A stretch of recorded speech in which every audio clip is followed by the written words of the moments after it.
எல்லாருக்கும் வணக்கம். இன்னைக்கு நம்ம சூரியன் பற்றி பார்க்கலாம் ஆஸ்ட்ரோபைட்ஸில். ஸோ ஃபஸ்ட்டு சூரியன்கிறவர் ராசி கட்டத்தில் சிம்மத்தில் ஆட்சி ஆகிறார், மேஷத்தில் உச்சமாகிறார். ஸோ சூரியன் ராசியாக இருக்கும்போது என்ன ஆகும்னா அவர் ராசிநாதனாக வருவார்.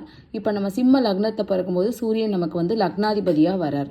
அப்போது சூரியனுடைய குணாதிசயங்கள் எப்படி இருக்கும்? பொதுவாக ஒரு ஜாதகத்தில் சூரியன் ஸ்ட்ராங்காக இருக்குது, ரொம்ப பவராக இருக்குது, அது லக்னாதிபதி ராசி அதிபதி எப்படி இருக்கணும்னு அவசியம் இல்லை. ஆனால் சூரியன்கிறவர் ரொம்ப ஸ்ட்ராங்காக இருக்கார் அப்படின்னா அப்போ என்ன மாதிரி பிஹேவியர்ஸ் வெளிப்படும் அப்படின்னு பார்க்கணும். முதல்ல ஒன்று சூரியன் லக்னாதிபதியாக இருக்கணும், இல்லைன்னா ராசி அதிபதியாக இருக்கணும். அது ரெண்டு இல்லைன்னா லக்னத்திலேயாவது இருக்கணும். லக்னத்திலேயோ ராசியோடையோ சேர்ந்து இருக்கும்போது அப்போ என்ன மாதிரி குணாதிசயங்கள் வெளிப்படும்னா, ஃபஸ்ட்டு ஹைலி டாமினேட்டிங். எப்பயுமே நான் சொல்கிறதான் கேட்கணும், நான் சொல்கிறதான் ரைட்டு அப்படிங்கிற எண்ணம் இந்த மாதிரி ஜாதகர்கள்ட்ட ரொம்ப ஜாஸ்தியாக இருக்கும்.